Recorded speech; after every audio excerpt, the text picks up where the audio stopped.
want to talk about the Wawrinka Murray match and how it leads to matchup patterns. And I thought it was really interesting watching that match. First, you have to take an analysis of Murray. He's a big hitter, but he has a big swing. And he's also a tall guy. So when you have tall players, they might not like low balls. He should like a slow court because he's a big hitter with a big swing. When you warm up with players, certain players have certain styles.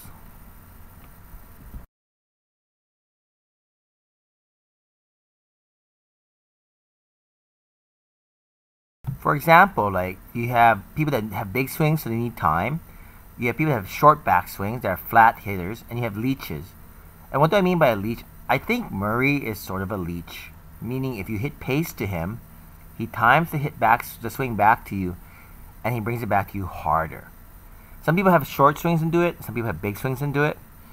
Generally, the big swings have more spin, and I think Murray needs a moderate amount of time to generate pace, and he prefers to add to someone else's pace as opposed to generating his own pace, which fed right into Wawrinka, because Wawrinka is a big hitter, and if you give him time, he loads up and he hits it really hard. He generates his own pace, and I don't think Wawrinka likes it when you hit hard to him, because it looked like every time Murray moved him or hit really hard to him, Wawrinka wouldn't hit hard back. But it's when Wawrinka had time, he turned to a stand animal and he just crushed it.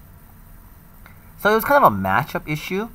The other thing with Stan is like when he's on, he just chip first serves and he hits second serve returns. And I thought that was really interesting.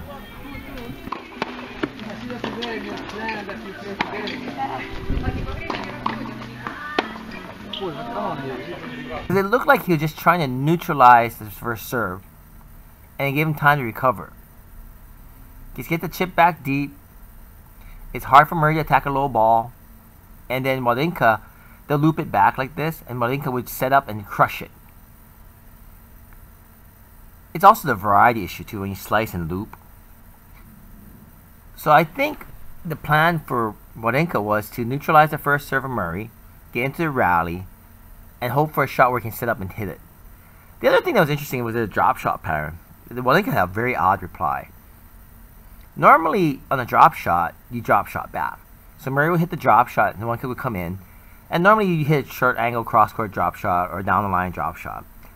I don't know if Stan just doesn't have that much touch.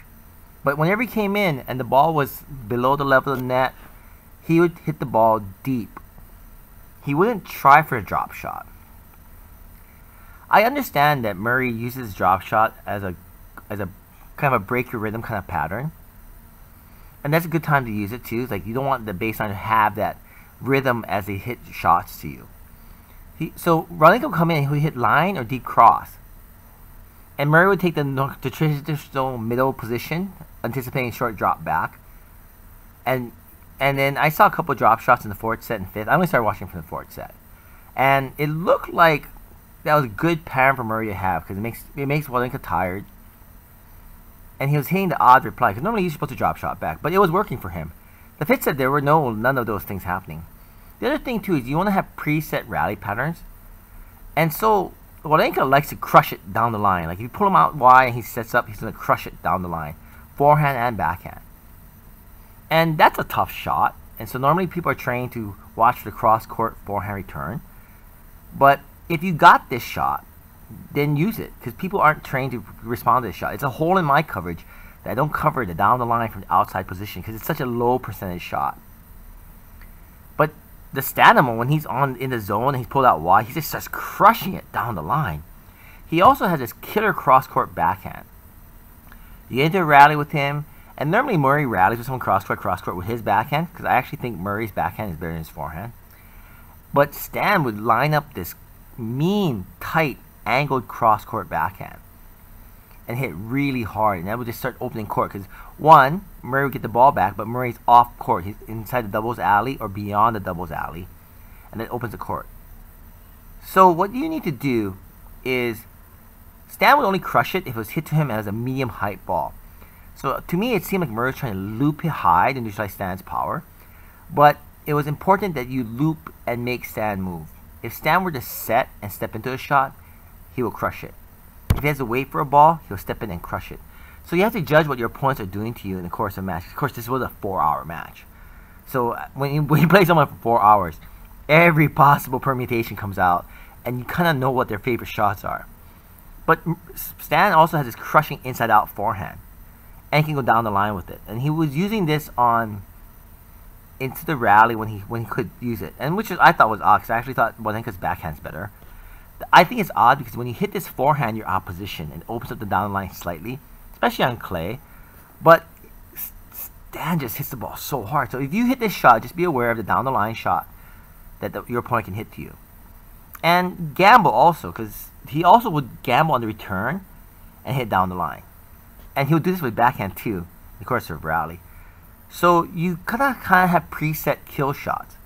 You got the down the line shots. You had this mean cross court. Stan doesn't really have a mean cross court forehand, but he starts to just hit it really hard, cross court and down the line, and he'll get a short ball and finish. My prediction for the French Open final though is Nadal is left-handed and he hits an extremely high ball. And I don't think Wawrinka is going to do very well against that extremely high ball. And Nadal will move him around more than Murray did. So I think Nadal's going to win in 4 sets. I actually think it might be a sweep, because that chipping stuff won't work against Nadal. He'll just roll. You hit that chip to Nadal, Nadal's going to roll him left and right.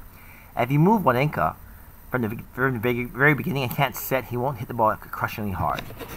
But that's my prediction, Nadal in 4. Leave a comment, see what you think. Try to get into your game and look for these patterns. Try this chip return on the first shot, and try to incorporate drop shots into your singles games. You just kind of throw people off. That way, when you watch the pros play, you can learn from them. Watch out that you do watch the pros play, that you start to think you're a pro and you start overhitting, because that's one of the biggest problems I have. I think I'm Nadal and start crushing it, and I'm not Nadal. Or Stan. But good luck to both of them. Nadal in 4.